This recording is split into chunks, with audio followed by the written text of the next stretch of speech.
Yeah, hi, ladies and gentlemen. Welcome to my channel. Once again, I'm Dr. One, your healthcare provider, and I'm here to iron out an issue. There is a medication known all over the world. Not medication, there are medications, let me put it that way in plural, known all over the world for diabetes type 2. Because that's my point of reference. I want to make sure that you get this thing clean and clear. The famous metformin, the famous Jardians, and insulin. If you have been diagnosed with diabetes type 2 or type 3, and you are put on these medication, I repeat them again, metformin, Jardians, insulin, please make sure you ask your doctor pertinent questions. Don't be afraid. It is your right to ask questions. Don't just be gullible. Take medication without being well informed. Question number one should be, Mr. Doctor, how long should I be on metformin? How long should I be on Jardians? How long should I take insulin? The next question should be the supplements. Should I supplement this drug with other things or just the medication alone? For instance, when I talk of supplements here, I'm referring to food.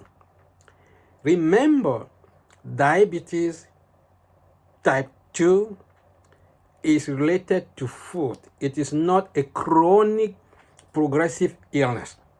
So don't get me wrong.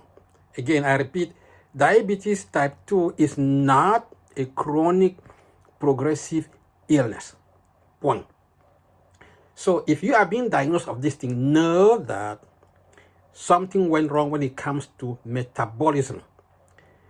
Your pancreas has an issue, what we say breakdown. That is the whole thing here. And when there's breakdown, what kicks in is insulin resistance. Please, people, don't be carried away. Our target here is insulin resistance. Why are you putting on excess weight? Why are you not able to produce enough insulin to bring down that blood sugar which is spiking? And that's why I'm saying that ask your doctors all these questions before you start taking those medications. It is a good thing to be on metformin, Jardians, insulin, but again, for how long and the frequency? Because if you are not careful when you start metformin, years after, it is an add-on, meaning that you can add another drug on that one, which could be insulin. And having said that, that insulin, remember, the dose is very high for those with type 2. So there's a whole big red flag here.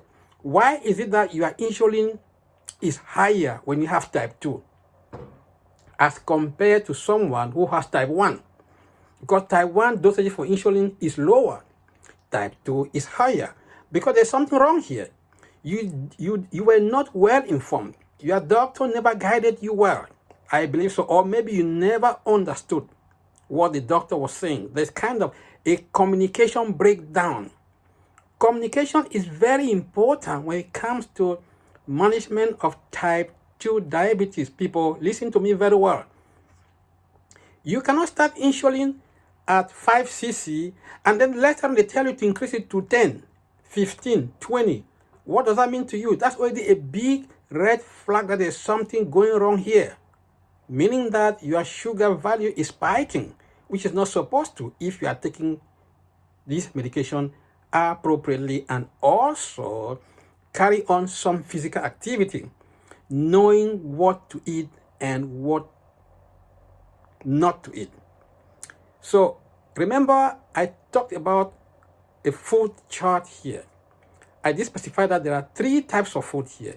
The green one, that is highly loaded with nitric oxide. The orange or the yellowish one, which is you may take it in case you find yourself in a party. It might be your child christening, your friend's child christening, wedding, and all the other things. The fact that you have type 2 diabetes doesn't stop you from going to party. The key thing here it is knowing what to eat and what not to eat. Because if you cannot distinguish food, you risk creating more trouble, and the insulin dose will increase. The metformin dose will increase. The Jardians dose will increase. When the dose of your medication start increasing, there is something wrong. There's a big red flag. It means there's trouble coming. So you need to do something to put back things in order, and I'm here for that. I still have the chart available, but you need to contact me privately before you can get it. So that's my message for you. Please take your life serious. Listen to your doctor very well. Ask pertinent questions. If your doctor wants to add glyburide on your metformin, ask him, Mr. Doctor, what is going on here? You need to get yourself attached to a dietitian, not a nutritionist. Please don't get confused here. A nutritionist doesn't do anything with regards to endocrine disorder. Nutritionists are meant for footballers. That's what they are supposed to do. But when it comes to endocrine disorder, it is a dietitian. Please, so listen to this information and make sure you go to the right person. Don't be deceived. Never you go to a nutritionist for diabetic situation. Big fat lie. They will eat your money and do nothing to you. Look for a dietitian. I'm here to do that job for you. If you are in that condition that your metformin is not working well, your Jardians is not working well, your insulin dose is increasing, then you need to get a dietitian. There's no way out of it. That's my message for you. So make sure you ask your doctor all those pertinent questions. And again, another key point here is, what happened when you cross 65? Ask your doctor that question. Will my dose for metformin remain the same? Are there side effects? Are there adverse drug reactions? And what can be done to resolve this issue? Because when I ask question here, I have an answer also to provide. So if you are over 60 and you are still on metformin, then know that somewhere along the line there will be some trouble. But again, don't panic. If you contact me, I will help you to work it out. Metformin comes with some wahalas also, or some trouble along the line. So it is not just a drug to take all through your life without monitoring certain blood value.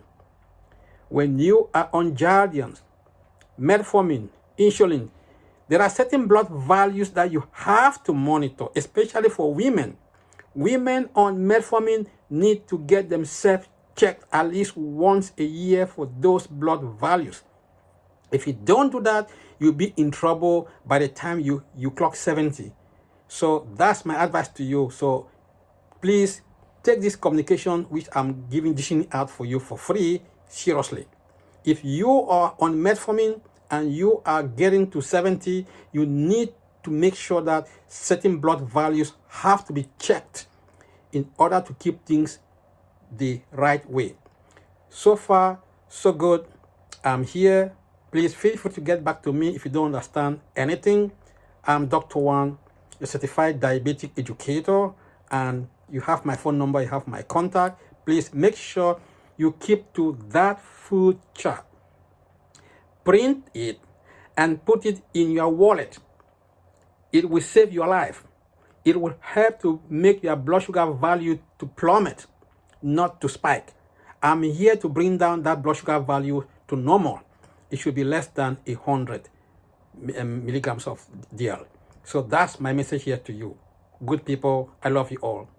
Once more, subscribe to my channel, share the link with the loved one, and remember, you are alone, but I'm here to help you. Thank you and have a wonderful day.